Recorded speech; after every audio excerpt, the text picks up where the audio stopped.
Hello everyone. Now we talk about law and order. Before we talk about law and order, we must know that law and order is included the judiciary.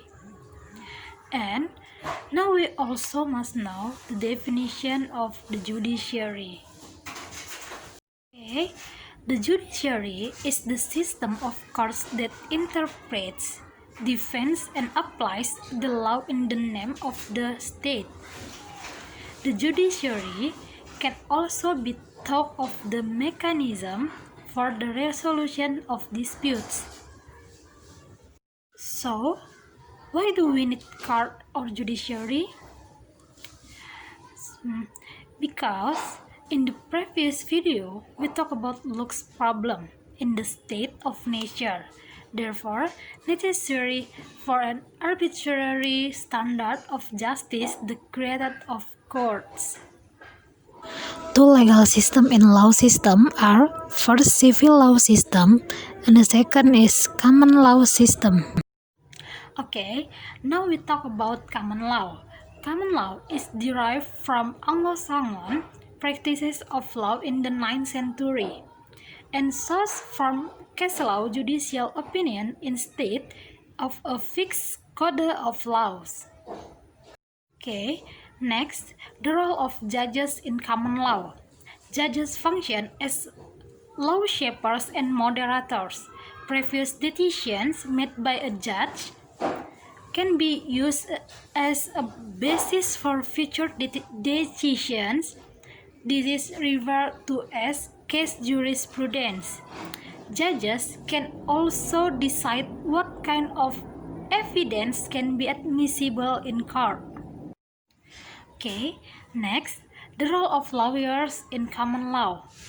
Lawyers act as a legal counsel and legal representation. They defend the interests of their clients by arguing in court and preparing legal documents. Only certified lawyers are allowed to handle case documents. Okay, if in the previous we talk about common law, now we talk about civil law. Civil law is derived from the Corpus Juris Civilis written by Emperor Justinian in the 4th century. Laws are sourced from legal codices or written legal documents. Okay, the role of judges in civil law. First, judges function as investigation and adjudicators. Judges investigate cases, question witnesses, and decide the proper reparations. Though case jurisprudence may be used, it is less powerful than the legal code. Next, the role of lawyers in civil law. Lawyers act as legal counsel and legal representation, though less influential than in common law.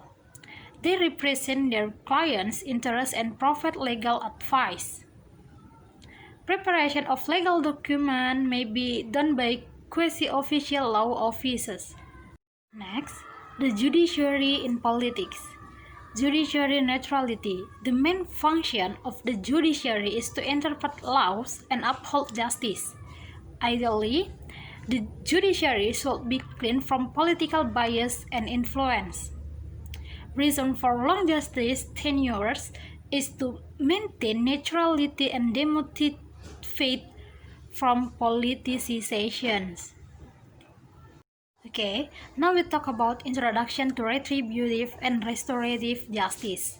In carrying out justice, the judiciary often has to deal with the decision whether to punish or restore offenders.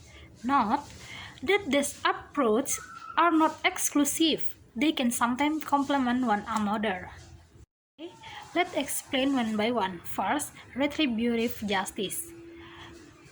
Retributive justice, a theory of justice that believes in punishment than rehabilitation.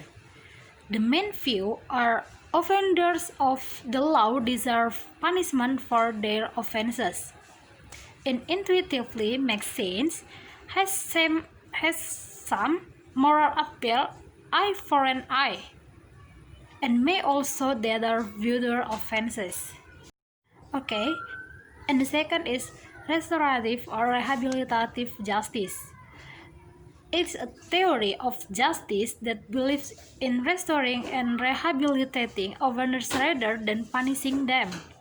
And the main view is offenders can learn from their mistakes and repair the damage done, although less morally appealing.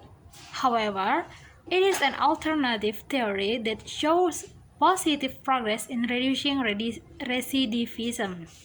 Okay, next we talk about designing a mechanism for justice. The aims of criminal justice. First, punishment of offenders. Second, protection of society from further harm. Third, deterrence against future acts. And the fourth, rehabilitation or restoration of the offender. Okay, harsh or lenient punishment. The higher is intensity of punishment, getting lower possibility of restoration. Remember, you cannot rehabilitate a dead guy. Okay, let's take example for the case law and order. Example case terrorist. So, in the case, punish or restore. Maybe if you choose punish terrorists or restore terrorists, there must be positive and negative impacts. Okay, let's review one by one.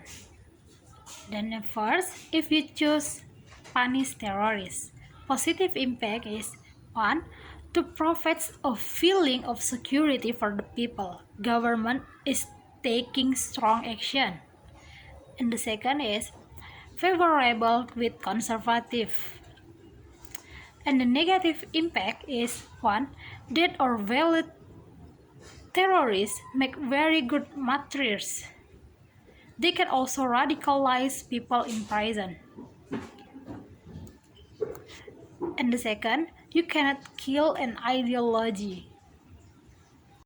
And if you choose restore terrorists, negative impact is 1. May not resonate well with conservatives. Takes more effort and resources. And the second, not effective against hardened ideologies like Osama bin Laden. Then the positive impact is, first, terrorists can be restored and use as countermeasures. And the second, rehabilitated terrorists less likely re-engage in terrorism.